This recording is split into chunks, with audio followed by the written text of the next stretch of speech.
Freud විසින් ඉදිරිපත් කරන ලද මනෝවිශ්ලේෂණවාදයේ මනස පිළිබඳ පෙර විග්‍රහය මම පාර්ට් 1 වීඩියෝ එක තුලින් සාකච්ඡා කරා. අවශ්‍ය කෙනෙක් ඉන්නවා නම් මේ වීඩියෝ එකේ ඩිස්ක්‍රිප්ෂන් එකේ ලින්ක් එක දාන්නම්. කොහොම නමුත් අද මේ වීඩියෝ එකෙන් මම කතා කරන්නේ සිග්මන්ඩ් ෆ්‍රොයිඩ් ඉදිරිපත් කරන ලද මනෝවිශ්ලේෂණවාදයේ මනස පිළිබඳ පසු විග්‍රහයයි. මේ පසු විග්‍රහය මගින් ෆ්‍රොයිඩ් පෙන්වා දෙන්නේ මනසේ ක්‍රියාවලි සඳහා භාවිතා වන කොටස් ඇති බවයි. ඒවා පුද්ගලයාගේ පෞරුෂ ක්‍රියාකාරීත්වයටද අදාළ වන බව ඔහු පවසනවා. ඔයා හිතලා තියෙනවද අපි ගන්න තීරණ ඇත්තටම අපේමද? නැත්නම් අපේ මනස ඇතුලේ අපට නොපෙනෙන බලවේගයක් තියෙනවද කියලා? ෆ්‍රොයිඩ් ඉදිරිපත් කරපු මනස පිළිබඳ මේ පසු විග්‍රහයේ තියරි එක සයිකොලොජි ඉතිහාසයේ ඉතාමත්ම වැදගත්ම ටර්නින් පොයින්ට් එකක්. ෆ්‍රොයිඩ් මේ තියරි එකකින් පෞරුෂයේ ව්‍යුහයද පැහැදිලි කරනවා. පසු විග්‍රහයක් පෙර විග්‍රහය වගේ අයිස් කන්දක් මගින් ෆ්‍රොයිඩ් පැහැදිලි කරනවා. ජලයේ පාවෙන අයිස් කන්දේ 4/3 කොටසක් රූපේ දැක්වෙන පරිදි ජලයෙන් ගිලී පවතිනවා. මේක කොටස් 3කට වෙන් කරනවා. මම පාර්ට් 1 වීඩියෝ එකේ පැහැදිලි කරා වගේ ෆ්‍රොයිඩ් මෙහිදී කියන්නේ මනස ජලයේ පාවෙන අයිස් කන්දකට සමාන කරලා කොටස් 3කට වෙන් කරනවා කියලා. ඒ කොටස් 3 තමයි ඉඩ්, ඊගෝ, සුපර් ඊගෝ වශයෙන්. මම මේ 3 වෙන වෙනම පැහැදිලි කරන්න. ඉඩ් කියන්නේ උපතින්ම අපිට එන කොටසයි. මේ ක්‍රියාත්මක වන්නේ සතුට පදනම් කරගෙන. ඕනෑම දෙයක් දැන්ම ඕනෑ කියන ලදරු මානසිකත්වය මෙහි පවතිනවා. හරි වැරදි වලින් වැඩක් නෑ. උදාහරණයක් විදිහට බඩගින්නක් ආවොත් ඔයාට මට දැම්ම කන්න ඕනි කියලා හිතන එක ගන්න පුළුවන්. මේ ඉඩ් ෆ්‍රොයිඩ්ගේ පෙර විග්‍රහයේ අවිඥාණයට සමානයි. මනසේ වැදගත්ම කොටස ඉඩ් වෙනවා. ෆ්‍රොයිඩ් එය හැඳින්වුවේ ඇවිස්සී ඇති අවුල් ජාලයකින් යුතු උතුරන කල් දෙරමක් ලෙසයි. ඒකේ තේරුම තමයි ඉඩ් කියන්නේ නරක හඳුනන්නේ නැති තමාගේ ආශාවන් තෘප්ත කරන්න පුද්ගලයා තැනක් නොතැනක් නොබලා පොළඹවන බලවේගයක් කියලා. ඉඩ්වල ප්‍රධාන අරමුණ තමයි ආතතියෙන් මිදලා තෘප්තිය ලබා ගැනීම. ඉඩ් මනසේ ශක්ති ආකාරයේද වෙනවා. මිනිසෙකු සතු විය හැකි සියලුම ශක්තියින් ඒ තුල තියෙනවා. එමගින් මානසික ශක්තිය නිෂ්පාදනය කරනවා. ඒවා ආශ කියලා හඳුන්වනවා. ආශයක් කියලා හඳුන්වන්නේ ශරීරයේ ඇතිවන විවිධ ආතතින් මුදා හැරීමේ දැඩි අවශ්‍යතාවයයි. මේ අවශ්‍යතාවය මානසික ක්‍රියාකාරීත්වයටද අවශ්‍ය කරන ශක්තිය නිෂ්පාදනය කරනවා. පුද්ගලයාගේ පෞරුෂය කෙරෙහි වැදගත් වෙන ප්‍රධාන ආශ දෙවර්ගයක් තියෙනවා. ඒ දෙක තමයි ජීව ආශය හා මරණ ආශය කියන්නේ. ජීව ආශය පුද්ගලයාගේ ආහාර, ජලය, වාතය යනාදී ස්වයං ආරක්ෂක පේරණයන් සහ ලිංගික පේරණ වලින් සමන්විතයි. ෆ්‍රොයිඩ්ගේ දැඩි අවධානය යොමු වන්නේ මේ ලිංගික පේරණ වලටයි. ඒකට හේතුව තමයි ලිංගික පේරණ පුද්ගලයාගේ පෞරුෂයට දැඩි බලපෑමක් එල්ල කරන නිසා.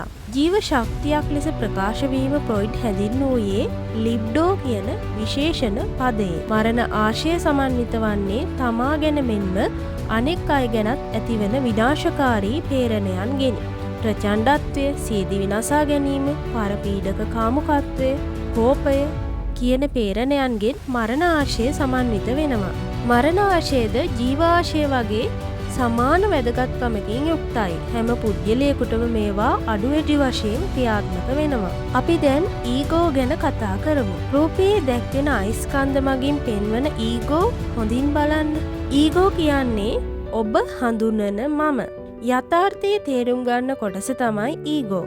ඒ කියන්නේ මේකේ මූලධර්මය තමයි යථාර්ථය. මම මේක තේරෙන්න ඔයාලට පැහැදිලි කරන්න.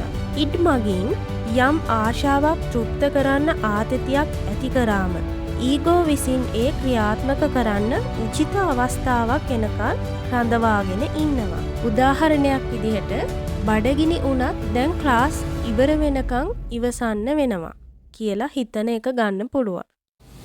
මේ විදිහට බාහිර පරිසරය හා ඉඩ අතර ඇතිවන ප්‍රතිරෝධය පාලනයට මිනිස් මනස තුළ ඊගෝ වර්ධනය වෙනවා කියලා තමයි ෆ්‍රොයිඩ් කියන්නේ.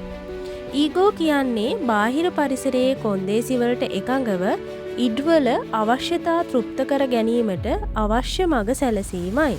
කොටින්ම කිව්වොත් ඔයාට මලමුත්‍ර පහ කරන්න හදිසි අවශ්‍යතාවයක් දැනුන ගමන් ඒක කරන්න බෑ. ඊගෝ මගින් තමයි තීරණය කරන්නේ. මේක ඉතා අපහසු කාර්යයක්. මේකට හොඳ අවබෝධයක් හා තර්ක කිරීමේ ශක්තියක් අවශ්‍යයි. මේ විදිහට ඊගෝ තම යථාර්ථ මූලධර්ම මගින් ඉඩ්ව පාලනය කරනවා. මම මීළඟට කතා කරන්නේ සුපර් ඊගෝ ගැන. සුපර් ඊගෝ කියන්නේ මොරාල් කොටස. එහෙම නැත්නම් සදාචාර මනස. ඒ කියන්නේ සමාජයෙන් ඔයා ඉගෙන ගන්නා සදාචාර කොටස. හොඳ හා නරක කියලා දීලා ඔයාව නිවැරදි මාවතේ යොමු කරන්න උත්සාහ කරන්නේ සුපර් ඊගෝ වලින්. හරි වැරදි දෙක වෙන් කරලා දෙනවා. දෙමාපියන්ගෙන් සමාජයෙන් ලැබෙන උපදෙස් මේකට ප්‍රබල විදිහට බලපානවා. පුද්ගලයා ශිෂ්ට සම්පන්න බවට පත්වන්නේ සුපර් ඊගෝ මගින්. සුපර් ඊගෝ මනස තුළ ඊගෝ වලට සමාන්තරව වර්ධනය වෙනවා. ඉතා කුඩා කාලයේ පටන්ම දෙමාපියන් දරුවන්ට හොඳ නරක කියලා දීලා හොඳ ක්‍රියාවන්ට තෑගි දෙනවා. නරක ක්‍රියාවන්ට දඬුවම් ලබා දෙනවා. මේවට අමතරව සුපර් ඊගෝ වර්ධනයට සංස්කෘතිය, සාරධර්ම, ආගම බලපානවා. ඒක නිසා සුපර් ඊගෝ සමාජ පරමාදර්ශයේ නියෝජිතයා කියලා හඳුන්වනවා. සුපර් ඊගෝ වල පාලන මූලධර්මය තමයි සදාචාරය. පුද්ගලයාගේ හෘද සාක්ෂිය පවතින්නේ සුපර් ඊගෝ තුල. මම මේකට උදාහරණයක් කියන්නම්. මේක වැරදි. මට මේක කරන්න හොඳ නෑ කියලා හිතන එක සුපර් ඊගෝ වලට උදාහරණයක් විදිහට ගන්න පුළුවන්. මේ විදිහට ෆ්‍රොයිඩ්ගේ පසු විග්‍රහයේ ඉඩ්, ඊගෝ, සුපර් ඊගෝ පැහැදිලි කරන්න පුළුවන්. මම මේකෙදි තව දෙයක් පැහැදිලි කරන්නම්. ඔයාලා අහලා තියෙනව නේද ආරක්ෂක යාන්ත්‍රණ කියලා? අපේ අවිඥානික මනසේ තියෙන බිය හා ආතතින් පාලනය කරන්න ඊගෝ එක මගින් ආරක්ෂක යාන්ත්‍රණ යොදා ගන්නවා. උදාහරණයක් විදිහට ඔයා කරන වැරැද්දක් වෙනත් කෙනෙකු මත පැටවීම ගන්න පුළුවන්. මම මේ ආරක්ෂක යාන්ත්‍රණ ගැන තවත් වීඩියෝ එකකින් කතා කරන්නම්. ඉතින් මම හිතනවා ඔයාලට මේ මනෝවිශ්ලේෂණවාදයේ පසු විග්‍රහය කොටස හොඳටම පැහැදිලි ඇති කියලා. ෆ්‍රොයිඩ් මේ මනෝවිශ්ලේෂණවාදයෙන් අපිට කියන්නේ අපේ හැසිරීම් ගැන අපි නොදන්නා බොහෝ දේවල් හැංගිලා තියෙනවා කියලා. ඉතින් යාළුවනේ මේ වීඩියෝ එක ගැන ඔයාලගේ අදහස් කමෙන්ට් කරන් යන්න. යාළුවන්ටත් බලන්න ෂෙයා කරන්න. තවත් වීඩියෝ එකකින් හමු වෙන්න.